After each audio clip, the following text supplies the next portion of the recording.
Hi, and welcome to my own Utopia. I'm Kayleena. Today we are going to talk about different rare diagnoses that my oldest boy actually has. For those of you that has come over from my other channel, welcome. For those of you that are new and that are here because of the title of the Polymicrogyria or HME, welcome.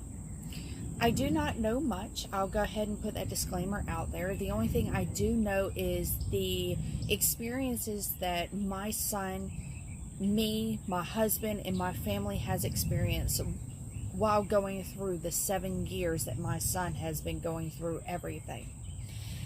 Now, today I will be talking about the story of how my son got diagnosed with polymicrogyria, or probably one of the other ones as well, or the combination of several others. But the main highlighted one is going to be the PMG.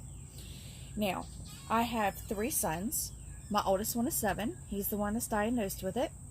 My middle one is 4, and my youngest is 1. Not too long ago, I was doing videos, and I was talking about everything that he was going through. And I decided to stop right about this time that my youngest one was born. This was also before my middle one was diagnosed with autism and ADHD. So I had my hands full with everything that was going on with therapies, doctor's appointments, having a baby, me being extremely high risk. I decided to go ahead and take a break. Well, not too long ago, I actually won the Harvest Moon giveaway. So I decided to start up doing the videos again, just showing the gifts and prizes of what I've received. So the individuals next year, whomever wins, they'll have a better idea, or the individuals that are wanting to participate have a better idea of knowing what they will be receiving. So when I started looking back through, I started noticing that I accidentally forgot my channel. I thought I turned it off. Unfortunately, or fortunately, I did not. When I was looking back at the comments and everything, a lot of individuals were saying thank you very much for putting up the video and talking about your son and the disorder, and that their children or child was being diagnosed. And then some individuals contacted me saying that they would like to ask me questions when they themselves have been diagnosed. So, because of that, I thought today or now would be a wonderful time to go ahead and start talking about it again. I am not making any guarantees of, sorry, I'm next to an airport and I got planes taking off.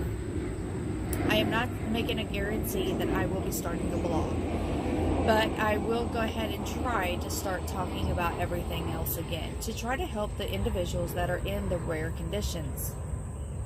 So, let's go ahead and get to story time. Like I said, my oldest son, he was diagnosed with PMG. He was born on 8, sorry, my birthday's in 9, 8/29/2013. I had an extreme hard pregnancy. I almost lost him several times. We tried for over 7 years to find or to try to conceive and never could. Come to find out, I lack the ability to retain and get into my body folic acid. So I have to take 4 times the amount of a normal individual for folic acid. Even now, after not being pregnant, it's my last one is my last, I still have to take 2 to 3 times the amount of folic acid and try to eat folic acid food to try to help my body. I also as well found out that my body does not produce enough progesterone. For those of you that do not know, that is the hormone immediately after you're pregnant that tells your body to do not have a period. You're pregnant. Don't lose the baby. So, because of the fact that I lack the ability to get the hormone to progress or double and triple and everything else like that, I was unable to actually keep the children. Yes, children. I lost several. I think there was and I have a clotting disorder. Found all this out when I got pregnant with Cabron. So I have to take 2 baby aspirins while I'm pregnant. And while I'm off, I have to take 1 baby aspirin. And probably later on, we're going to have to address those issues. Now, because of all of that and me almost losing him, we had to increase our, I had to increase my progesterone shots. Almost to the point of the max for the United States maximum. And because I literally, my body just, it did not want to hold on to him.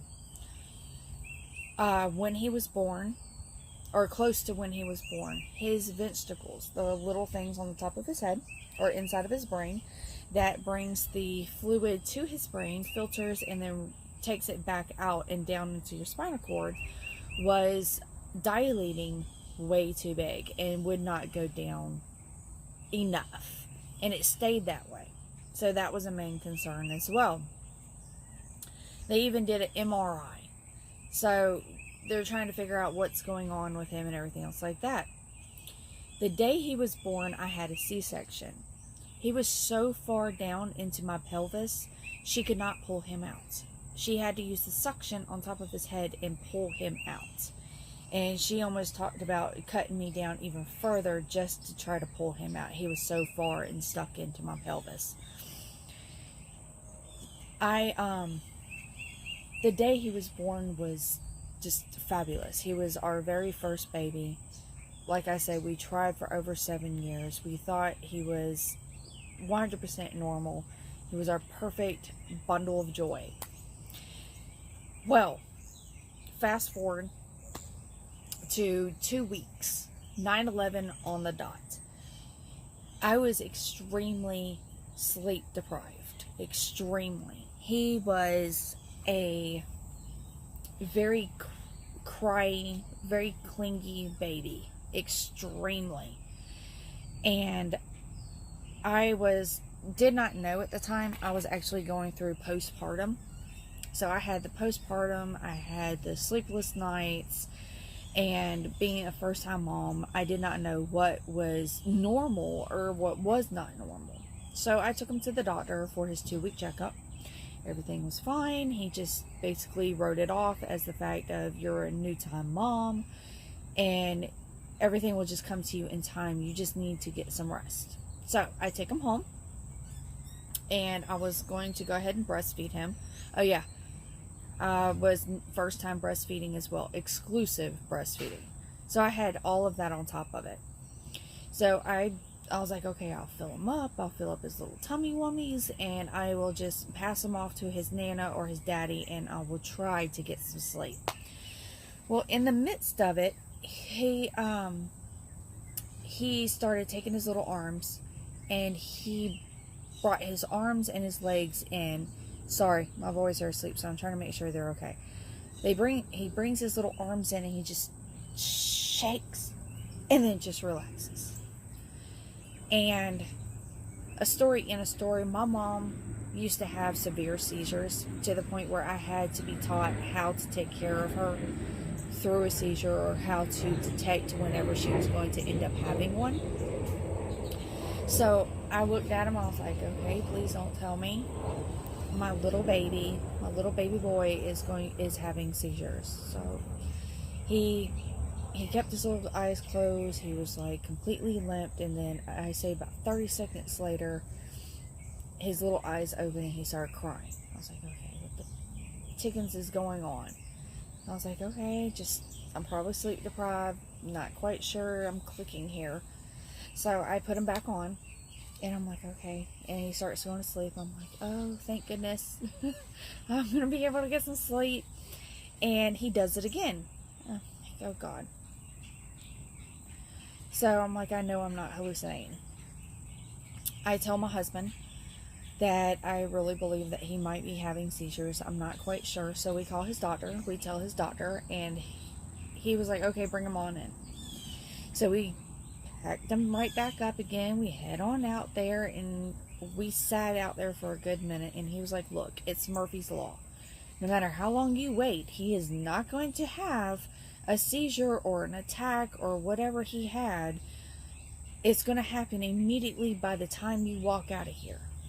So he was like, just take a video and send it to me. And that's key. That was the key point, was to have a video on hand of showing proof of what was happening.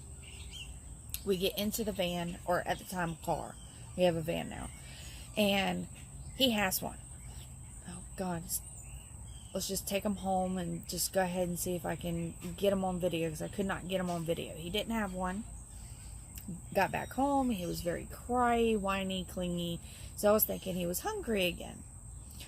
And I pop him back on, and he has 3 more back to back, and we were able to actually catch 2 of them. While we're sitting there trying to send it to our doctor, he ends up having, I think, 2 more. And when he saw it, he told us to immediately get to the hospital ASAP. Doctors were already ready for us. The neurologist that he chose was going to be already there waiting for us.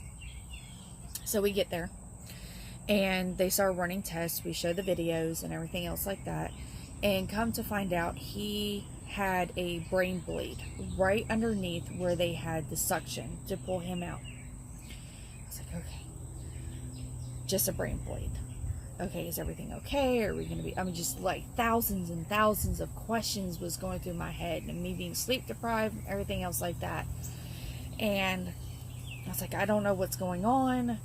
And then they start coming at me asking questions. Come to find out, they were assuming with the type of injury that they saw, they were thinking possibly not only was it because of the suction, but they were thinking shaken baby syndrome. It's like, oh God. So I had that on top of it. And they kept questioning, and next thing I know, their neurologist comes in, and she was like, no, it's not. He has a extremely rare neurological disorder of the brain, and that's when we found out he had PMG. They put him in the hospital for a few days, and just, honestly, if it wasn't for the fact of her being a professional and who she was, and not just a professional, but a professional in her field, and knowing of this disease because of how rare it is, we probably would have had charges pulled upon us, because nobody knew what was going on. Only she knew. And to give you a little bit of a highlight, after she diagnosed and I took Kayleena to several other doctors, it was so rare.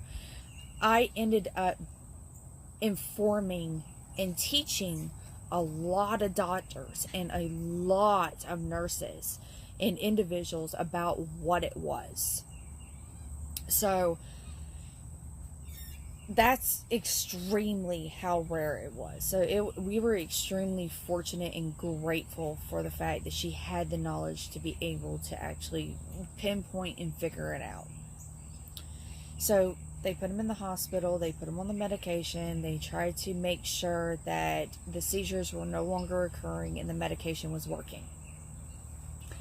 Come to find out, the reason why he was so cryy and so clingy was because he was having seizures and his head was hurting. So he was ending up with headaches and migraines and hurting and everything else like that.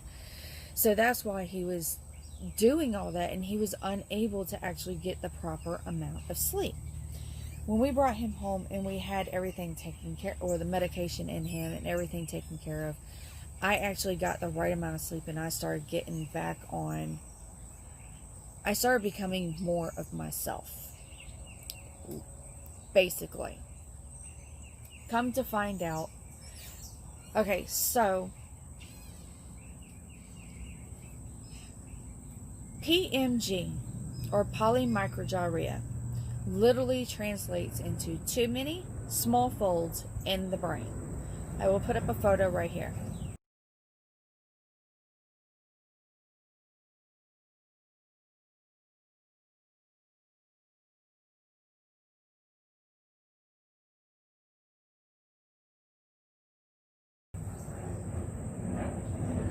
That is a photo of a normal brain in a brain that has too many small folds, PMG. Now, what it can do is it is so broad. It literally, an individual with it can go undetected with no signs until they hit adulthood or don't even get diagnosed with it, and something can happen. The doctor does a MRI and they're like, you have PMG, just thought you would like to know. Or they end up starting having seizures, and they do it just for some reason. They have the MRI and then they find it.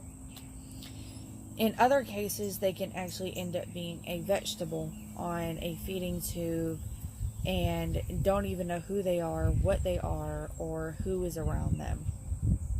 So it is literally, it is that broad of a range. There is no way a doctor or anybody can sit there and say, your child will not be able to walk, or your child will be able to walk. There's nothing that they can know. The only way that they're going to know what is going to happen is when it happens.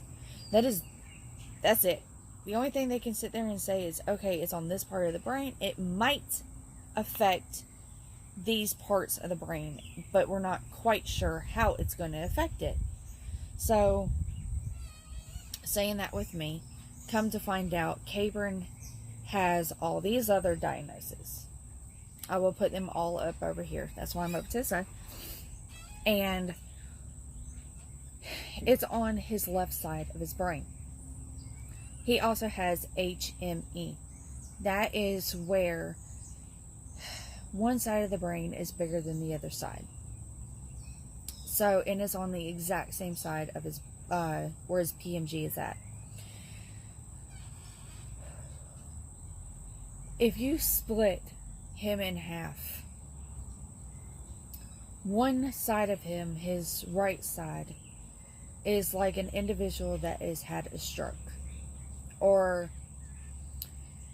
yeah, I can't think of the other diagnosis that the nurse told me to think about. But think of it as an individual that had a stroke. Extreme weakness, difficulty controlling, everything else like that. So that's on his right side. Literally split in half. You can see it on his eye, his mouth, his jaw, his neck, his just everything. His whole arm just literally 100% in half. On his other side, yes, he's weaker than the normal person or child of his own age. He is literally the strength of maybe a 1.5, 2-year-old. And here he's 7. So that can only show you what this can do. He has physical therapy, that's PT. He has occupational therapy, that's OT. And he has speech therapy, that's ST. But a lot of people don't say ST, they just literally just say it all out. I don't think I've actually ever heard of anyone actually saying speech therapy or saying ST. But he will have it for the rest of his life. He also has a cleft in his throat. That's one of the diagnoses that I had over to the side. He's had surgery that tried to fix it, and they fixed it to the point where we no longer have to worry about penetration, or not penetration, but aspiration for food or juice and stuff like that to go into his lungs, but he still has penetration. That's where the juice or food still bounces onto it and then goes right back up and then goes down into his throat and into his tummy wummies. So he has that. He might actually end up having surgery when he becomes fully grown, like stops growing, so they can assess what needs to be done. He also has autism, a level 1. I know for some of y'all don't like hearing the levels, but some of y'all do, so I'll just go ahead and say it. And he has Apraxia. Now, Apraxia is, for those of you that do not know, is a disconnect between the brain and the communication part. where he can think about it or picture what he's trying to say, but he physically cannot get it from point A to point B to point C and then back again into his brain. If you're trying to communicate to him, sometimes it's the same thing. He can't get it to process and to be able to get what he's wanting out, or to go from the next step to the next step. It's almost like he goes backwards sometimes. He can sit there and he will mean yes when he'll say yes, but he means no. So sometimes he does opposites. And he also has FPIES. He's allergic to soy and dairy. That's another rare disorder. So we had him tested to find out if it was genetic, if there was something that both me and his father might have had. Come to find out, it was a fluke, and it was a chain reaction fluke. Basically, when the egg starts splitting, when it's going down the fallopian tube and before it hits the wall and it connects to me, there was misfiring, and that's when it happened. So there is nothing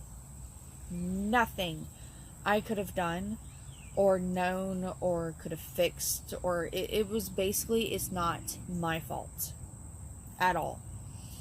So that was one of my main concerns, and my main worry was, did I do something wrong? Was it completely and utterly my fault? And it was not. Even if it was genetic, still, I had no idea. How in the world was I supposed to know? I never think, oh, I'm about to have a child. Why don't I just go ahead and spend out the thousands of dollars to do a genetic test and a matching genetic test to my husband to see if we can possibly have a child with special needs? No, we were ignorant and we were thinking, oh, we're going to end up with a normal child. No. But this ended up being a rare fluke, and how they explained it was because of the rare fluke, it kicked another rare fluke, and that caused another disorder, and then that one kicked another one, and it kicked another one, and kicked another one, and kept going. I'm like, wonderful, yay! There's really no other reaction you can honestly have except for just, God. So we found that out when he was possibly about 3 years old. And that's what made us decide to have our other child. We were just like, okay, should not affect us. It should not affect the fact of the genetics. They told us that it would be safe. So we end up having another child, and we were just like, okay. I even prepped my body. I took 5 times the amount of folic acid. They told me that that was actually perfect to double it up so much. I took the prenatals. I ate right. I drank right. I made sure our bodies were 100% ready to go. So hopefully another fluke would not happen. So we prepped. We went ahead, and we ended up with our second. And boy, was he big. And here not too long, I can't quite remember, I think it was the not too long after my third was born, that we found out that he has autism, and he's a level 2, and he also has ADHD on the severe side. So we were just like, eh. So this is like after we have our third child, and we're just like, no more. There's no ifs, ands, or buts. There's something going on. It's got to be genetic that they just overly looked at. So when I took him in to get assessed and everything else like that, he got diagnosed, and I talked to the doctor and everything else like that, and I saw her for myself as well. So she's known me for about 7 years because of Cabron and everything else like that, and talking to her and everything else like that. And I brought her my test and my results, and then come to find out, I'm autistic. With everything that we've known, and we knew something was just not quite right. And just that's on a totally different note. I might do a video on that, but yeah, come to find out I'm autistic as well. And then come to find out autism is really genetic.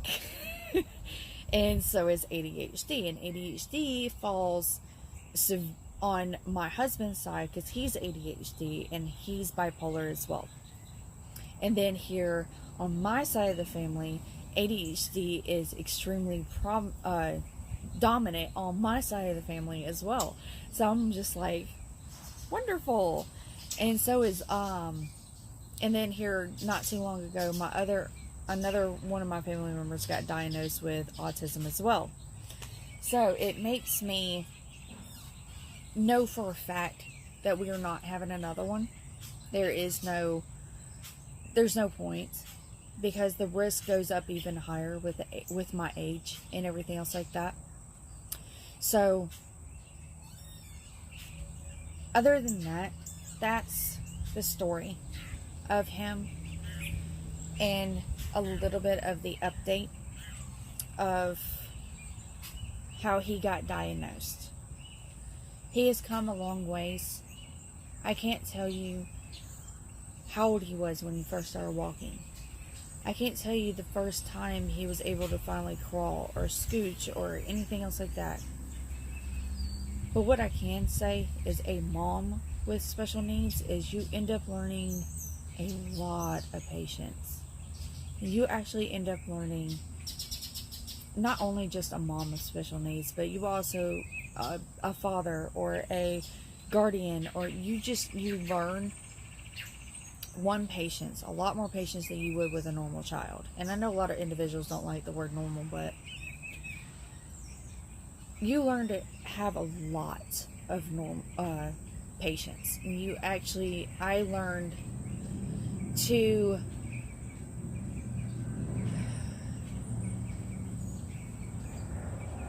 embrace the milestones.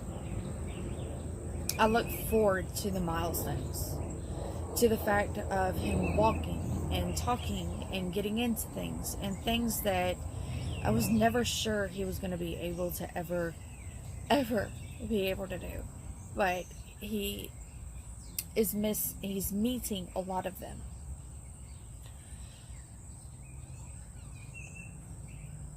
For individuals that sit there, is like I said with my experience, is individuals that sit there and be like, oh, I hate this stage. I hate the fact that he or she is finally climbing and getting into everything, and I feel like I'm going to pull my hair out and scream and holler and just... No, not me. God, no. I'm like, yeah, it's frustrating and it's aggravating, and it really tugs on my ability to strengthen, my ability to have a lot more patience. But I love it. And the reason why is because he's meeting it. If he is not meeting it, then that means that he's at a lower level. He is progressing. He is moving forward. Even though he's doing it a whole lot slower, but at least he's finally doing it. At least he is doing it. That is it. That is my goal, is to get him to the next step. Move on to the very next step.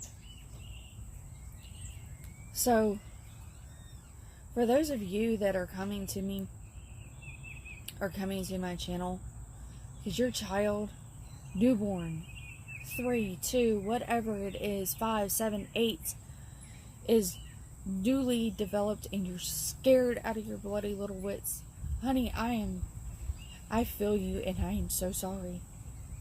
Just hold on, and you will grow and learn and be able to finally get to a point where you understand and you're finally happy to where you're at.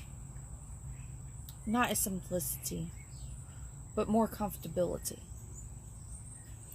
Now, Cabron does have seizures. Like I said, after going back to my story, I just remembered, I say about 3 months, my bad. 3 months about being on the medication, they wanted to take him off. And they took him off, and he did not have one. Thank goodness. He did not have one until he was in kindergarten. And we put him in kindergarten, and we were thinking that that would be his best option. Everyone just kept telling me to put him into it and everything else like that, and he'll be okay. Let's just say it was a really bad experience for him, me, the family, everything. I took him out, and when I did, his seizures came back, and they came back with a very bad force. So now he is on a high strength medication. There is actually 3 different categories. He is in a medication in each and every single category. That year that he was on the medication, we were trying to get his seizures under control, was a very bad year. I learned, it took me a year. I learned to not care about what anyone else thought, or their looks, or the way that they reacted, because they don't know. They have no idea what we are going through, what my child is going through, what my child has, or what I'm going through. They have no idea. They're just judging. So I've learned to just, whatever. I literally just brush it off. And I hope for those of you out there that are still going through those feelings, because it took me a whole year of just going through that very hard time to finally learn to just, and it literally does not bother me. I have people literally still sitting there saying things like, if you can't control your child, you shouldn't bring them out in public. Yeah. I'm like, hey, you don't understand. I turn around, I put a smile on my face, I literally just toss the thought out of my head. I'm like, whatever. I'm not allowing this to ruin my day, my week, my life, my nothing. They are insignificant to me. And if you don't take anything out for this video, at least that, I hope you do. So until next time, have a good day.